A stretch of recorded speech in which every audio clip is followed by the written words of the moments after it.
अस्सलामुअलैकुम my YouTube family, कैसे हैं आप सब लोग। आप सब लोगों को वेलकम टू किचन एक्सप्लोरर। और आज मैं आप लोग को बताने जा रही हूँ बेसन के लड्डू। तो वो भी किस तरीके से दानेदार बेसन बनता है उसका भी मैं आपको बताऊंगी, क्योंकि हमें नॉर्मली जो है वो इसके लिए चाहिए होता है मोटा बेसन, जो कि ईज़िली अवेलेबल नहीं होता है।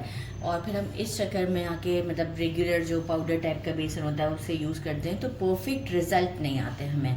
तो मुझे भी अवेलेबल नहीं है, तो मैंने क्या किया है कि 1 kg मैंने चने की दाल ले ली है और मैं इसे थोड़ा सा ड्राई रोस्ट करूँगी, तो वो मैं आपको बताऊँगी। फिर हमें कितना यूज़ करना है वो भी मैं आपको बताऊँगी। लेकिन मैं इसलिए थोड़ा सा एक्स्ट्रा करके रख रही हूँ कि मुझे आगे भी फिर इजी रहेगा कि एक ही बार में ये मैं काम कर लेती हूँ, तो फिर मैं ये चीज़ें सेव करके रख देती हूँ कि फिर कुछ बनाना होता है तो जल्दी बन जाता है। तो 1 kg चने की दाल ले लिया है। चीनी का बूरा बनाना है हमें। बूरा जो है वो बनाने का एक अलग तरीका होता है, जो कि बेसन के लड्डू में हम खस्ता सा जो बनाता है इसको आप खस्ता भी कहते हैं। तो मैंने लिया है मेजरिंग 3 कप, जो है वो ये वाला हमारा 250 ml वाला जो कप है, मेजरिंग 3 कप मैंने लिया है शुगर। और उसमें हम ऐड करेंगे 1 कप के करीब वाटर और 1 टेबल स्पून मैंने ले लिया है घी। ये रेगुलर घी लिया है। और बाकी बेसन को भूनने के लिए फिर मैंने लिया है 1 कप, जो है वो मेजरिंग 1 कप असली घी लिया है। बाकी हमें चाहिए होगा इलायची पाउडर, जो कि ऑप्शनल है, आपको पसंद है तो डालिएगा, नहीं पसंद तो नहीं डालिएगा। इसमें कोई नट्स वगैरह नहीं डलते हैं, फिर भी पसंद हो तो डालिएगा। मैं इलायची पाउडर डालूंगी। अच्छा, दाल को अब हम क्या करेंगे कि मैंने जो है वो ये एक अपना चॉपर कह लें के ले लिया है। मैं इसमें दाल को डालकर अच्छे तरीके से पहले पीसूंगी, थोड़ा थोड़ा करके। और इसके बाद ये सीव की मदद से मैं आपको इसे छान के दिखाऊंगी। बहुत बारीक पाउडर नहीं करना है, इस तरह रखना है कि जो हमारी आटा छानने वाली सीव है ना, उससे ये आसानी से निकल आए।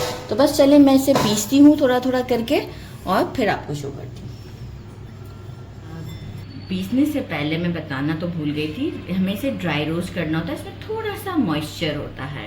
तो मैंने एक फ्राइंग पैन ले लिया है बड़ा सा, और नीचे फ्लेम मेरा मीडियम से थोड़ा सा स्लो है। और हमें से अप्रोक्स 4 मिनट तक के लिए 4 to 5 मिनट इसे ड्राई रोस्ट करूँगी। इसके बाद मुझे इसे पूरा रूम टेम्परेचर पर लाना है। इट मीन्स कि कंप्लीट कूल हो जाएगी। इसके बाद मैं इसे पीसूंगी, मतलब मैं गरम गरम में भी इसे नहीं पीसूंगी। तो जैसे ही ये 4 to 5 मिनट्स हो जाते हैं मैं आपको शो करती हूँ। दाल को मैं रूम टेम्परेचर पर ले आई थी और अब मैंने इसे पीसा है। आप देखें कि किस तरह से पीसा है मैंने। और अब क्या करेंगे, जो आटा छानने वाली हमारी छन्नी होती है ना, उसकी मदद से हम इसे छानेंगे। मेरा अभी फर्स्ट बैच है, अभी तो अच्छी खासी दाल बाकी है।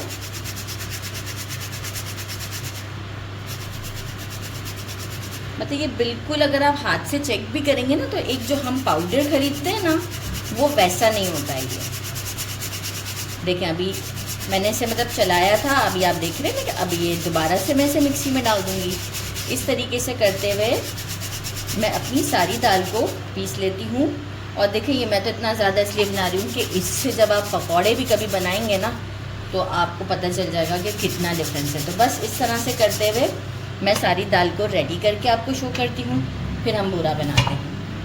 दाल को तो मैंने पीसने पर लगा दिया है। कुछ लोगों को एक पैन लिया है और मैंने क्या किया, इसमें मेजरिंग 1 कप के करीब जो है वो वाटर ऐड कर दिया है। फ्लेम को अभी बिल्कुल स्लो कर दिया है। शुगर ऐड करते हैं, क्योंकि मैंने कहा बूरा भी बना लेते हैं, तो मीनवाइल वो भी ठंडा हो जाएगा, उसे भी ठंडा करना नेसेसरी है। थोड़ा सा बूरा बनाने में टाइम बहुत ज़्यादा तो नहीं लगता, 15 मिनट्स लगते हैं यहाँ से जो प्रोसेस स्टार्ट होता है इसमें। देखें अभी जैसे ही शुगर, अभी फ्लेम मेरा स्लो है, इस चीज़ को बहुत ध्यान में रखिएगा। फ्लेम अभी स्लो है, जैसे ही शुगर कंप्लीट मेल्ट हो जाएगा उस वक्त मैं आपको बताऊंगी कि फ्लेम हम ले आएंगे मीडियम टू हाई पर। तो बस पहले मैं शुगर डिज़ोल्व करती हूँ, फिर आपको बताती हूँ। शुगर देखें हमारा डिज़ोल्व हो गया। अब मैंने फ्लेम को कर दिया है मीडियम पर, जो स्लो था वो मीडियम पे कर दिया है। और कंटिन्यूस हम इसे स्टर करते रहेंगे। जब मैंने शुगर डाला था तो डिज़ोल्व के टाइम पे भी मैं स्टर करती रही थी, क्योंकि जो है वो नहीं तो ये बेस पर बैठ जाता है। अब मैं कंटिन्यूस इसे लाइक अभी मुझे 5 मिनट्स हुए थे, और अब मैं कंटिन्यूस इसे 3 to 4 मिनट और स्टर करती हूँ और इसके बाद आपको शो करती हूँ, क्योंकि हम इसे चेक करेंगे। जो बोल जिसमें शुगर लिया था डायरेक्ट तो मैं नहीं चेक कर सकती क्योंकि बहुत ही गर्म होती है, तो हम इसे बोल में डाल के चेक करेंगे और फिर आपको शो करेंगे कि कैसे चेक करना है। तो 4 मिनट के बाद मैं आपसे, और फ्लेम को मीडियम। 4 मिनट्स हो गए हैं। मैंने क्या करना है, देखें आप साइडों पे देख रहे हैं, ये थोड़ा सा इस तरीके से चिपकती भी, जबकि कंटिन्यूस में स्टर कर रही हूँ। स्पैचुला से लिया, 2 ड्रॉप डाल दिए, थोड़ी देर के लिए रेस्ट पे छोड़ दिया। थोड़ी देर मीन्स नहीं, जैसे कि यहीं पर ही, अब ताकि मैं इसे टच कर सकूं। अब मैं क्या करूंगी, इसे टच करती हूँ और देखें एक तार टाइप का बन रहा है। इट मीन्स के अभी ज़रा सा 2 मिनट और मुझे इसको करना है। बस 2 मिनट और करते हैं इसे, और इसके बाद मैं इसे लेके आ जाती हूँ काउंटर पर। स्टोव बंद कर देंगे। आफ्टर 2 मिनट्स ही मैं आपको शो करती हूँ। एक तार के बाद बस आपने 2 मिनट करना है। इसे जल्दी ठंडा करना है, आप चाहें तो इसी पैन में भी कर सकते हैं, लेकिन मैं इसे ले आई हूँ एक दूसरी परात में, मैंने इसे डाल दिया है। और अब हम क्या करेंगे, ताकि हमारा काम जल्दी हो जाएगा, और कंटिन्यूस अब मैं क्या करूँगी, इसे स्टर करती रहूँगी। देखिए रुकना नहीं है, नहीं तो बेस पे बैठ रहा है। कंटिन्यूस में से इस तरीके से स्टर, देखें जमना शुरू हो रहा है, इस तरीके से तेज़ तेज़ तेज़ तेज़ करना है कंटिन्यूस। तो देखें टोटल हमें इसे इस तरह से ठंडा करने में भी, अब हमारा एग्जैक्ट इसको बनाने में पहले स्टेप से लेते हुए 15 मिनट्स लग गए। अच्छा अब मैं क्या करूँगी, इसमें घी ऐड कर देती हूँ, ताकि घी से ये होता है कि जो मेरी एफर्ट है ना, वो मुझे लगता है कि कम लगती है। तो घी ऐड कर दिया, अब थोड़ा एफर्ट भी कम लगेगी। आप चाहें तो कुकिंग के टाइम पे भी ऐड कर सकते हैं।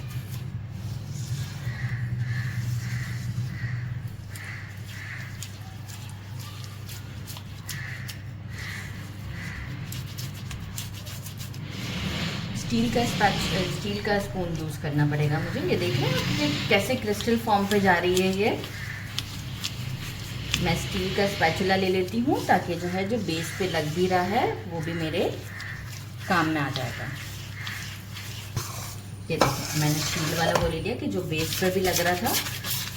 अब इसीलिए मैंने नॉन स्टिक कढ़ाई के साथ ऐसा पैन के साथ नहीं किया, क्योंकि देखिए मुझे इतना एफर्ट वाला वर्क करना था, तो मेरे नॉन स्टिक पैन भी ख़राब हो जाते। तो इस बात का भी माइंड में ज़रूर ख्याल रखा करें।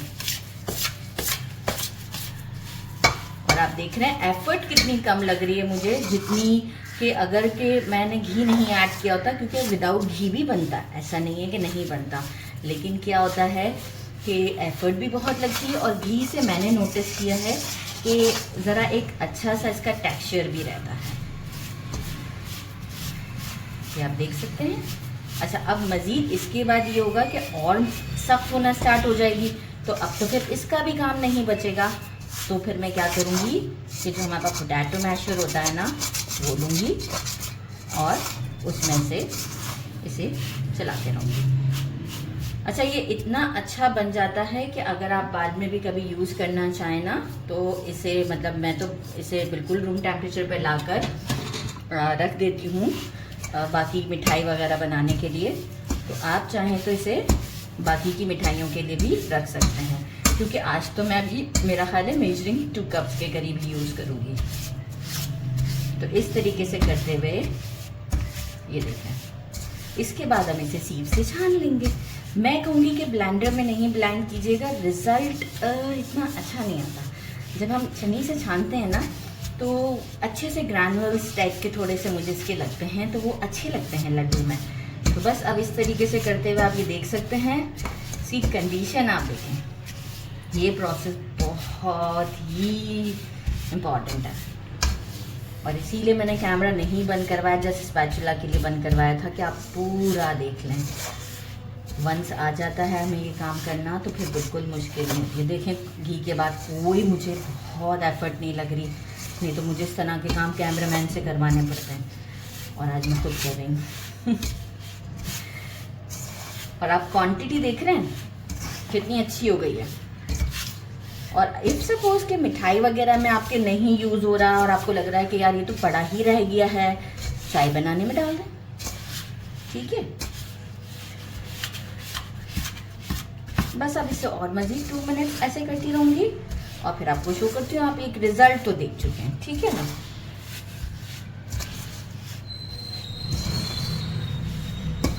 ये देखिए मैंने बिल्कुल इसे परफेक्ट कर दिया है। अच्छा खासा ठंडा हो चुका है, बहुत ठंडा नहीं कहेंगे। और आप ये देखिए जो आपको ऐसे लम्ब से लग रहे हैं ये एक्चुअल सॉफ्ट है, बिल्कुल सॉफ्ट है, कोई इशू नहीं है इसके अंदर और कोई वेस्टेज भी नहीं है। अब हम क्या करेंगे, मोटी वाली छन्नी लेंगे, जो आटा छानने वाली होती है वो नहीं लेंगे और इससे जो है वो हम इसे छान लेंगे। अच्छा, अगर आपको ये बूरा मिल जाता है तो आप इस स्टेप से बच जाएंगे, मेरे यहाँ मिलता नहीं है। और अगर आपको मोटा बेसन भी मिलता है तो आप वाले स्टेप से भी बच जाएंगे, फिर आप डायरेक्ट लड्डू बना लीजिएगा। और मेरे यहाँ ये दोनों चीज़ें मेरे एरिया में अवेलेबल नहीं है, तो जो है वो मुझे थोड़ा सा प्रॉब्लम होता है, तो मैं इस तरह से करके रख लेती हूँ।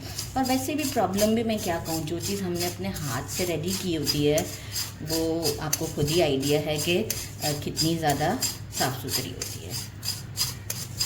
इस तरीके से करते हुए ये देखें, ज़बरदस्त। और अच्छा, क्वांटिटी थोड़ी डबल हो जाती है इसकी, ये मैंने नोटिस किया है। मैं आपको मेजर भी करके बताऊंगी, क्योंकि मैंने 3 कप शुगर लिया था ना, तो ये ज़्यादा है। बस अब मैं ये सारा आपको रेडी करके शो करती हूँ। जैसे आपको यूँ लगे तो आपने फिर एंड में इस तरीके से चमचे को चला देना है। तो सारा रेडी कर देते हैं हम। देखें, बेसन चने की दाल को भी मैंने पीस लिया है। अच्छा, मैंने तो 1 kg पीस के अलग रखा था, तो जो मेजरिंग है ना वो 10 कप के बराबर निकला है, ठीक है। लेकिन मुझे चाहिए था 4 कप। बाकी तो मैं आगे अपनी दूसरी मिठाइयों में यूज़ करूँगी और उसके पकौड़े वगैरह बनाऊँगी, घर के लिए था।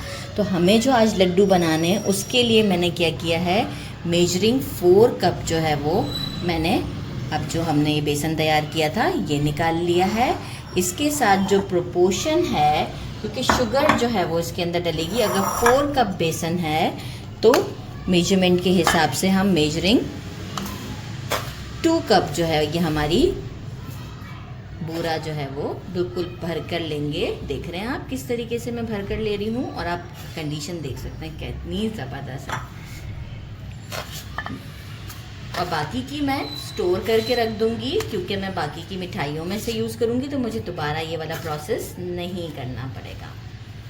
ये 2 कप मैंने ले लिया है, अब बाकी की मैं रख दूँगी। अब हमारा काम आसान हो गया। मेजरिंग 1 कप असली घी तो मैं बता चुकी थी, और इलायची पाउडर विच इज़ ऑप्शनल, लेकिन मैं थोड़ा सा डालूँगी, ½ टीस्पून से थोड़ा सा ज़्यादा। तो बस अब हम चलते हैं पैन की तरफ और बेसन को रोस्ट करते हैं। मैंने ये फ्राइंग पैन ले लिया है। फ्लेम हम बहुत ही स्लो पे काम करेंगे, डेड स्लो फ्लेम पर। और आप देख सकते हैं कि मैंने इतना घी बचा लिया है, बाकी का घी मैंने डाल दिया है। इतना घी हम कब यूज़ करेंगे वो भी मैं आपको बताऊंगी। और हमें चाहिए होगा कुछ छींटा लगाने के लिए पानी, जो कि वो भी मैं आपको बताऊंगी कि हमें कब चाहिए। अब कंटिन्यूस 20 मिनट यहाँ ड्यूटी है, ठीक है। कंटिन्यूस 20 मिनट तक मैं बेसन को स्लो फ्लेम पर, अभी तो देखें एब्जॉर्ब कर लेगा सब कुछ, जितना भी घी होगा एब्जॉर्ब। कुछ देर के बाद ये इस घी को, मतलब ये बिल्कुल लिक्विड फॉर्म की तरफ आने लग जाएगा, ये घी को खुद ही छोड़ देगा। तो कंटिन्यूस स्टर करना है ताकि कोई लम्स ना बने, और 20 मिनट्स तक हमें इसे स्टर करना है कि ये थोड़ा सा अपना कलर भी चेंज कर लेगा। मीनवाइल हम उसमें थोड़ा सा फूड कलर ऐड करेंगे to give a good colour, जो थोड़ा सा अपीलिंग लगेगा। तो बस अभी हम क्या करते हैं, इसे कंटिन्यूस 20 मिनट्स में, बीच में एक बार आपको आफ्टर 10 मिनट्स शो भी करूँगी कि ये इस वक्त कितना लंपी लंपी सा है और ड्राई है, ये कैसे वेट हो जाएगा बगैर कुछ चीज़ डाले। तो आफ्टर 10 मिनट्स के बाद आपको शो करती हूँ।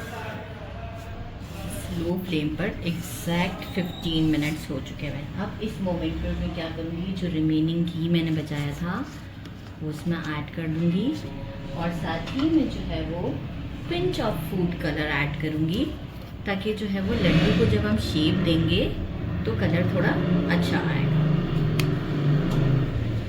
अब मैं इसे कंटिन्यूस जो है वो मिक्स करूँगी जब तक कि घी ये छोड़ ना दे। तो बस अब मुझे लग रहा है कि 10 मिनट्स और लगेंगे। इसके बाद हमने इसमें पानी का छींटा दे के थोड़ा सा और चलाना है। अब क्या है कि देखें ये घी खुद से छोड़ने भी लगेगा कुछ ही देर में। तो बस अब मैं आपको आफ्टर 10 मिनट्स और शो करती हूँ। 10 मिनट और हो गए, तो टोटल हमारे हो गए 25 मिनट। इस मोमेंट पर हमें क्या करना है, ये देखिए इतना सा पानी इस तरीके से लेना है और ऐसे इस पर छटा मारना है। एक बार छटा मार दिया आपने और फिर हम इसे चला देंगे। इससे क्या होता है, ये और मज़ीद दानेदार हो जाता है। अब मैं इसे कंटिन्यूस चलाती रहूँगी, अगेन 2 मिनट्स, फिर 2 मिनट्स के बाद जो है वो मैं अगेन इस पर छींटा दूँगी। ठीक है, इस तरीके से करते हुए मैं 3 बार इस पर ये छींटा दूँगी। बेसन का कलर भी चेंज हो गया है। 3 बार मैंने इसे छींटा, देखिए 2-2 मिनट तक और चला दिया था और अब आप देख सकते हैं कि इस कंडीशन पर ये आ चुका है। यहाँ हम क्या करेंगे, इसे काउंटर पर ले जाते हैं और बेसन को हम इस पैन में से निकाल कर एक परात में कर देते हैं, क्योंकि कंटिन्यूस नहीं तो कुकिंग प्रोसेस में रहेगा। तो यहाँ स्टॉप करना है हमें इसे परात में ले आई हूँ और मैं क्या करूँगी, 1/2 टीस्पून जो है वो मैं इसमें इलायची का पाउडर मिक्स कर देती हूँ। और इसे बिल्कुल परात में डालने के बाद भी जो है वो थोड़ा सा आपने इसे चलाते रहना है, नहीं तो क्या है, ये खुद से भी अपना एक कुकिंग प्रोसेस में रहता है। तो जितना अब ये जल्दी ठंडा हो वो ज़्यादा अच्छा है। इतना ठंडा करना है मुझे इसे रूम टेम्परेचर से, मतलब इतना हो कि मैं इसे टच करूं। अभी तो मैं बिल्कुल नहीं टच कर सकती, मैं इसे टच करूं ना तो मुझे गरम बहुत ज़्यादा फील ना हो। तो उसी वक्त हम जो है ये अपना बूरा मिक्स करेंगे, इससे पहले हम दही मिक्स करेंगे। तो बस अब मैं इसे इसी तरीके से ठंडा करती हूँ, कुछ देर के लिए ऐसे छोड़ देते हैं फैलाकर और फिर आपसे मिलते हैं।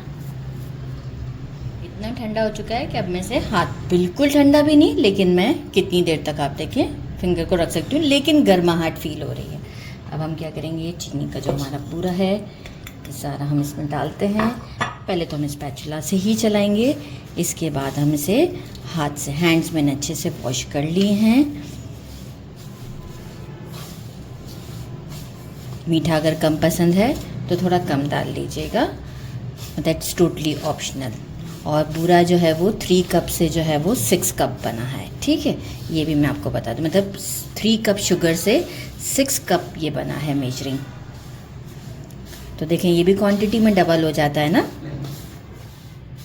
और मैंने तो संभाल के रख लिया है कि अब मैं आगे से यूज़ करूँगी। बस अब हम क्या करते हैं, स्पैचुला को यहाँ रखते हैं और इसे हाथ से मिक्स करते जाते हैं, बस इस टाइम कि अब हम इसी टाइम अच्छा सा मिक्स देके इसके लड्डू बना लेते हैं। एक अच्छा सा मिक्स दे देती हूँ, फिर लड्डू बनाते हैं। मैंने देखिए अच्छे से मिक्स कर दिया। अब हम अपने हाथों से ही थोड़ा थोड़ा उठाते जाएंगे और पहले सॉफ्ट, आप देखें बिल्कुल सॉफ्ट हाथ चलाना, क्योंकि अगर आप पहले ही हार्ड चलाएंगे ना तो ये लड्डू शेप में नहीं आएंगे। देखिए मुझे 2 हाथों से तो ऐसे हलवाई की तरह तो नहीं बनाना आते, तो मैं इसे इस तरीके से करते हुए, फिर इसके बाद जैसे ही एक आपको लड्डू का शेप मिल जाए फिर आप इसे प्रेस कर दें, जिस तरह से मैं करूँ। लेकिन जो फर्स्ट अटैम्प्ट होगा ना वो आपका सॉफ्ट ही होंगे, फर्स्ट के 3-4 अटैम्प्ट्स आपके सॉफ्ट होंगे। ये देखें लड्डू रेडी। तो बस इस तरह करते हुए मैं अपने सारे लड्डू रेडी करती हूँ और आपसे मिलते हैं। आप एक और अगर बार देखना चाहते हैं तो एक और बार देखें। सॉफ्ट हैंड, ज़रा ज़्यादा हो गया है, सॉफ्ट सॉफ्ट सॉफ्ट, कोई फोर्स नहीं दे रही मैं, बस ऐसे जस्ट शेप देने की कोशिश कर रही हूँ। फिर ग्रेजुअली हम फोर्स बढ़ाएंगे, जैसे ही उसने शेप पकड़ना स्टार्ट ले ली ग्रेजुअली हम फोर्स बढ़ाएंगे। ये देखें, ये हो गया हमारा लड्डू रेडी। ये लड्डू हमारा रेडी। तो बस अब सारे लड्डू रेडी करते हैं और आपसे मिलते हैं डिश आउट पर। मैंने इसे डिश आउट कर दिया है। 4 और एक्स्ट्रा भी बने, लेकिन ट्रे में जगह इतनी थी। टेस्ट करते हैं थोड़ा बड़े साइज़ का। अच्छा, मैंने थोड़ा सा ऊपर पिस्ता लगा दिया था, जो कि नेसेसरी नहीं है लगाना। लुक एट दिस, कितना ज़बरदस्त है कि तोड़ने से खिल रहा भी नहीं। खिल रहा मीन्स कि बिखरा भी नहीं, राइट। तो जो है वो आप इसे टेस्ट करते हैं। बिस्मिल्लाहिर्रहमानिर्रहीम। लेकिन बाइट लिया तो भी नहीं टूटा। कितना ज़बरदस्त टेस्ट है, मैं आपको क्या बताऊँ। मतलब बिल्कुल जो प्रोफेशनल बनाने वाले हैं ना लड्डू, ये बिल्कुल वही वाला टेस्ट है। तो प्लीज़ जब आप इस तरह की चीज़ें बनाएं तो ये पूरा ज़रूर बनाएं, और बेसन मोटा वाला लें तो आपको रिज़ल्ट 100% मिलने वाले हैं। थोड़ी मेहनत है लेकिन चीज़ भी खाने में बहुत ज़बरदस्त है। तो मेरे चैनल को लाइक और सब्सक्राइब करना नहीं भूलिएगा, कमेंट करना नहीं भूलिएगा। अपना ख्याल रखिएगा। अल्लाह हाफ़िज़।